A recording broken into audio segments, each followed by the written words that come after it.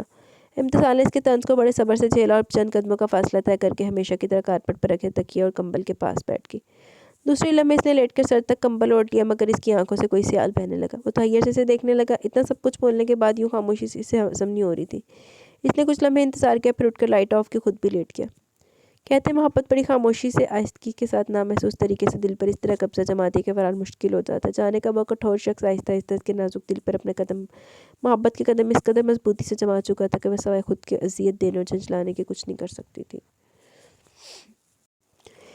اور شیکسپیئر کتنا سچ کہتا ہے کہ محبت آنکھوں سے نہیں دل سے دیکھتی ہے، اس لیے محبت کے دیوتا کو اندھا بتایا گیا۔ اس لیے شاید اس کا اپنا آئیڈیل نہ ہوتے ہوئے بھی، اس کی عادت دات سے نالا ہوتے ہوئے بھی اس کی محبت کے شکنجے میں پھنس کر رہ گیا تھا۔ وہ خود بھی اس جذبے سے قطعی بے بہرا تھا۔ اس کی زندگی میں لمبی لمبی ڈگری اور زمین کی محبت بستی تھی۔ اس کے لیے گھر والے سب کچھ تھے۔ اس کی محبت کا دائرہ ہی انہی لوگوں کو تک محدود تھا۔ مگر کبھی کبھی ہوتا ہے نا کہ کسی کے خواب کی بے نام سیاہٹ دبے پاؤں دہر آتی ہے اور کوئی لاتعلق سا تعلق، کوئی انجانا سا خیال خواہشوں کی دہلیز پر آ کر بیٹھ جاتا ہے۔ اسے بھی ایسا ہی لگا تھا جب اس نے اسے پہلی مرتبہ دیکھا تھا۔ اس سے بے نیازی میں لپٹے ہوئے تعلق کو اس نے تھوڑی سی ہچکچاہٹ کے بعد دیرینہ اور مضبوط تعلق میں بدل لیا تھا۔ اس نرم و نازک لڑکی کے ناروا سلوک اور عادات کے باوجود اس نے کبھی اس سے علیحدگی کا نہیں سوچا۔ محبتوں پر بند باندھنا باقی دنیا کا مشکل ترین کام ہے۔ وہ کبھی اس لڑکی کا اسیر ہوا، اسے خود خبر نہیں ہوئی۔ شاید بیجی ٹھیک کہتی کہ نکاح کے بول میں بڑی طاقت ہے۔ رشتہ اللہ کو حاضر ناظر جان کر کیا جاتا ہے، اس لیے دل میں وسعت بھی خود بخود پیدا ہو جاتی ہے۔ اور یہ لڑکی جو آہستہ آہستہ خود بھی بدل گئی ہے اور اس کو بھی بدل دیا، کیا وہ اب اس کے بغیر رہ پاتا؟ وہ خود نہیں چاہتا تھا کہ کسی لمحے کا اسیر ہو کر وہ خود سے ہار جائے، ایک ایسی لڑکی کو زبردستی اپنے ساتھ باندھے رکھے جس کو ناپسند کرتی ہو۔ مگر اب اس کی مبہم گفتگو، اس کی نم آنکھیں، اس کا بجھتا چہرہ، وہ ان سب سے نظریں چراتے ہوئے بھی خود کو ٹوٹتا بکھرتا محسوس کر رہا تھا۔ چاند کی دودھیا روشنی کھلی کھڑکی سے براہ راست اندر آ رہی تھی۔ اس نے چاند کی جانب کروٹ لی، نظریں بے اختیار سر تک کمبل تانے وجود پر پڑی جو دھیرے دھیرے ہل رہا تھا۔ امید بے ساختہ اٹھ کر اس کے پاس آیا، ہلکی ہلکی سسکیوں کی آواز سنائی دے رہی تھی۔ اور کہتے ہیں محبت لمحاتی فیصلہ ہوتی ہے جو تمام عمر پر محیط ہوتی ہے، اور وہ امید مبین احمد بھی اس لمحے کا اسیر ہو گیا۔ اس کے ہاتھ بے ساختہ ہی کمبل کی طرف بڑھے اور دوسرے لمحے روتی بھی لگتی آنسوں سے بھری آنکھیں حیرت سے کھولے امتسال اسے دیکھ رہی تھی۔ رو کیوں رہی ہو؟ امید کے لہجے میں ایسا کچھ ضرور تھا کہ امتسال ڈھنگ سے حیران بھی نہ ہو پائی۔ ڈیڈ یاد آ رہے ہیں؟ بلاخر اس نے جواب دیا۔ اس کی خوبصورت چمکتی ہوئی آنکھیں کم روشنی میں بھی نظر آ رہی تھی۔ کل یا پرسوں آ جائیں گے۔ اطلاع کا شکریہ، آپ اپنی نیند خراب نہیں کریں۔ اس نے جھٹکے سے کمبل چھوڑا۔ چلو صلح کر لیں، وہ گمبھیر لہجے میں بولا۔ وہ وہیں ساکت رہ گئی۔ کچھ دیر وہ اس کی سرخ حیران آنکھوں کو دیکھتا رہا، پھر دھیرے سے بولا، امتسال اٹھو اور میری بات سنو۔ امید کی بات سن کر وہ ہولے سے اٹھ کر اس کے مقابل بیٹھ گئی۔ تم نے کہا تھا نا کہ آئیڈیل بنانے کی بجائے آئیڈیل بننا چاہیے۔ میں جانتا ہوں میں تمہارا آئیڈیل نہیں ہوں، پھر بھی تم مجھ تک کیوں رسائی چاہتے ہو؟ کسی دباؤ کے تحت، بیجی کی شفقت سے مجبور ہو کر، یا فائق چچا کی دھمکی کی وجہ سے؟ آپ جانتے ہیں مجھ پر کوئی چیز اثر نہیں کرتی، میں اپنی مرضی کی مالک ہوں۔ اب وہ کیا بتاتی کہ اپنا دلی بغاوت پر آمادہ تھا، تو پھر اپنی مرضی بتاؤ۔ اس کی آنکھوں میں شرارت کے رنگ جھلملائے۔ ضروری ہے کہ میں خود کہوں؟ وہ چڑ گئی، نظریں جھکائے ہونٹ کاٹنے لگی۔ چلو میں کہہ دیتا ہوں کہ امتسال امید احمد، تم مجھے اپنی تمام تر بدتمیزیوں اور زبان درازی کے ساتھ منظور ہو۔ اس کے سنجیدہ طرز تخاطب پر امتسال نے اس کی طرف نظر اٹھائی۔ میں پوچھ سکتی ہوں کیوں؟ دل میں آیا سوال لبوں سے بے ادا ہو گیا۔ ضروری تو نہیں کہ میں خود کہوں، جواب لوٹایا گیا، ساتھ ہی گھنی مونچھوں تلے لب بھی مسکرا دیے۔ وہ خاموشی۔ میں کل چلا جاؤں گا، اگر تم چاہو تو مجھے روک سکتی ہو۔ فرمائش کی۔ میں کون ہوتی ہوں روکنے والی؟ وہ خفگی سے بولی۔ میری بیوی، بلکہ میری جان۔ اس سنجیدہ کٹھور شخص کا انداز گفتگو حقیقتاً اسے حیران کر رہا تھا۔ اوکے اٹھو، بیجی کے پاس چلتے ہیں، انہیں ساری بات بتا کر اپنے ولیمے کی تاریخ دے آتے ہیں۔ ویسے بھی فائق چاچا آنے والے ہیں۔ اتنی رات کے؟ امتسال نے گھڑی پر نظر ڈالی جو 3 بجا رہی تھی۔ اچھا تو چلو فیوچر پلاننگ کر لیتے ہیں۔ سب سے پہلے تو مجھے تمہارا یہ خون خوار رویہ پسند نہیں، دوسرا تمہارا مغربی لباس، تیسرا تمہاری زبان، چوتھا یہ کیوں نہیں کہتے کہ میں ہی پسند نہیں پسند؟ اتنی لمبی چوڑی چارٹ شیٹ پر وہ بل بلا کے وہ پہلی دفعہ کہہ بار ہوا۔ کبھی مجھے اپنی پسند کے کپڑے لا کر دیے؟ کبھی اپنے فرائض ادا کیے؟ اسے بھی کئی شکایتیں یاد آ گئی۔ سنو، امید اس کا ہاتھ تھام کر بولا۔ اس کا لہجہ گمبھیر تھا اور چہرہ اپنائیت کے رنگوں سے سج گیا۔ ہم دونوں ایک دوسرے کے لیے خود کو تھوڑا تھوڑا بدلیں گے۔ تم بے شک وہ سب کچھ نہ کرنا جو مجھے پسند ہے، مگر تھوڑا سا کمپرومائز کر لینا۔ میں خود کو تمہارے مطابق ڈھالنے کی کوشش کروں گا، اور بقول تمہارے، محبت میں بڑی طاقت ہوتی ہے، اور یہ بات میں مانتا ہوں کہ محبت نے مجھ جیسے شخص کو اچانک ہی بدل دیا، تو تم جیسی لڑکی کو بھی۔ چلو پچھلی ساری باتوں کو بھول کر نئی زندگی کی ابتدا کرتے ہیں۔ اس کی بوجھل آواز امتسال کے دل پر اتر رہی تھی. اس نے اس بات میں سر ہلاتے ہوئے اپنے ہاتھ پر رکھ کے اس کے مضبوط ہاتھ پر دوسرا ہاتھ رکھ دیا. جی تو گائز یہاں پہ ہمارا ناول اپنے اختتام کو پہنچا. کیسا لگا آپ کو ناول؟ اپنی رائے کا ضرور اظہار کیجیے گا. ناول کا نام ہے جناب محبت کی دھنک اوڑھ کر، غزل یاسر ملک کا. اس ناول میں کافی زیادہ سٹوری نو ڈاؤٹ بیچ میں چینج تھی، لیکن کافی زیادہ ریزیمبلنس تھی. وہ والے جو سمیرہ شریف تور کا ناول تھا نا، محبت دھنک رنگ اوڑھ کر، نام میں بھی بہت ریزیمبلنس ہے اور نہ اس میں بھی بڑی ریزیمبلنس تھی، سٹوری میں بھی تھوڑی تھوڑی ریزیمبلنس تھی. مجھے تو بڑی ریزیمبلنس لگی ہے. آپ بتائیے گا کہ آپ کو کیسا لگا ناول. باقی کمنٹ سیکشن کی طرف چلتے ہیں، دین ویڈیو کو اینڈ کریں گے. گلو گارڈن وزیش congratulation dear for 5K. Thank you very much. Zainab Sajjad وعلیکم السلام. آپ بھی اللہ تعالیٰ آپ کو صحت دے، آمین. جی دعاؤں میں یاد رکھیں، بس طبیعت سیٹ ہو جائے. پہلے سے کافی بہتر ہے لیکن مکمل طور پر ٹھیک ہو جائے. اور یہ تو ہو ہی نہیں سکتا کہ آپ کوئی ناول ریڈ کرو وہ اچھا نہ لگے. امپاسبل. یا thank you, I am honoured lady کہ آپ کو میرا ریڈ کیا ہوا پسند آتا ہے. یا مجھے امید ہے کہ آپ جلدی کوئی police officer based novel read کرو گی. انشاءاللہ پولیس آفیسر والا بھی ڈھونڈ لیں گے کوئی نہ کوئی. Farzana Chaudhry congrats, thank you. Sameera Arshad مبارک ہو آپ کو، تھینک یو. سمیرہ آپ کب نظر آتی ہیں؟ پہلے آپ کے کمنٹس ہوتے تھے لازمی، بے شک تھوڑے تھوڑے ہوتے تھے، لیکن اب آپ کا کمنٹ کافی ٹائم بعد نظر آیا مجھے. نئے NYB congratulation dear for 5K. Thank you very much. اللہ آپ کو کامیاب کرے، اللہ آپ کے ڈریمز پورے کرے، آپ کو خوشی دیں، آمین ثم آمین. جی دعاؤں میں یاد رکھنے کا بہت شکریہ.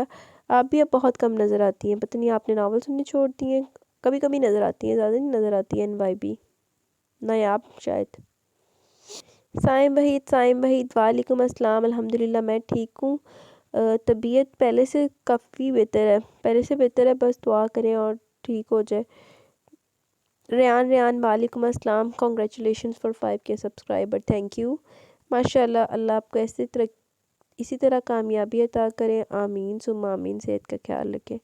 ہاں جی ٹرائی تو کر رہی ہوں، میڈیسن بھی پراپر لے رہی ہوں، سارا کچھ کر رہی ہوں، تو بھی دیکھتے ہیں. بس آپ کو پتہ ہے جب آج کل کا موسم ہی ایسا چل رہا ہے نا، تو پھر ایسا ہی ہوتا ہے.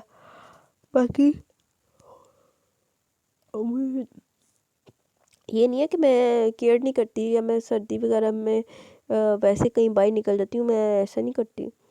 میں بہت خیال رکھتی ہوں، مجھے ٹھنڈ بہت لگتی ہے. Syed Zeeshan congratulations, keep it up. Thank you. بہت زبردست. اب جلدی اپنی طبیعت ٹھیک کر لو انشاءاللہ. بس دعا میں یاد رکھیں کہ طبیعت صحیح ہو جائے. پرسوں سے پہلے تو ہو ہی جائے نا. اب برتھ ڈے پہ بندہ بیمار اچھا لگتا ہے؟ اگلے سال سال خراب رہ لے، اگلے سال صحیح ہو جائے. ملک صبا وعلیکم السلام. ناول بہت زیادہ انٹرسٹنگ تھا، سٹوری بہت انٹرسٹنگ تھی. غزل کا کریکٹر بیسٹ تھا، بیچاری کتنی معصوم سی تھی، اور صدیقہ کا کریکٹر بھی اچھا تھا. ان دونوں کے ساتھ ہی برا ہوا. تو اور کی غزل میں نہیں غزل پسند آئی سی. فارس کے ساتھ عجیب انسان تھا، اس نے بیچاری غزل سے بدلہ لیا جبکہ وہ تو بے قصور تھی بیچاری. لیکن فارس نے اس سے معافی نہیں مانگی جو اس نے اس کے ساتھ کیا اس کے لیے. مجھے بھی اس چیز کا بہت غصہ تھا، لیکن غزل پھر بھی سب کچھ برداشت کرتی ہے. شکر ہے کہ وہ اینڈ پر ٹھیک ہو گیا اور غزل کا خیال بھی رکھ رہا تھا، اور بیچاری غزل اس پہ خوش تھی. ویسے فارس کو یہ نے جو کیا وہ غلط کیا، اس کے ساتھ کرنا نہیں چاہیے تھا. تو اور کی ایک تو بغیرتیاں ماریاں، تو پھر معافی بھی نہیں مانگی. شیلا کا کریکٹر اچھا نہیں لگا مجھے، جو غزل کے بھائی کی بیوی تھی. ہائے اللہ، میرے کان بھی کچھ ہو گیا. ایک منٹ یار، ابھی ہاتھ لگا ہے، مجھے لگتا ہے کان میں بھی کوئی دانہ شانہ نکلا ہے. پتہ نہیں، میں تو آج کل نا مین ہو واز ہاسپٹل بنی پڑی ہوں. کدھر گیا؟ اوورال ناول بہت مزے کا تھا. مینی کنگریچولیشنز آپ کو. Thank you very much. اللہ پاک سے دعا ہے کہ ایسے ہی چینل ترقی کرتا رہے، آمین آمین ثم آمین. یہ صرف سب آپ کی دعاؤں کا نتیجہ، آپ کے پیار محبت ہے کہ چینل یہاں تک پہنچا ہے، آپ سب کی. نو ڈاؤٹ اس میں آپ کی بہت ساری محنت شامل ہے. ہاں جی، محنت تو واقعی کی ہے کہ یار انسان نے اگر کچھ حاصل کرنا ہے نا، تو محنت کے بغیر کبھی بھی نہیں ملتا. آپ محنت کرو گے تو آپ کو پے بیک ملے گا. اگر آپ محنت نہیں کرو گے، آپ کہو کہ میں نے محنت بھی نہیں کرنی مجھے پھر بھی سارا کچھ ملتا ہے، تو ویسا تو نہیں ہوتا. You are welcome. اب تو ریج والے ناول کا انتظار ہے.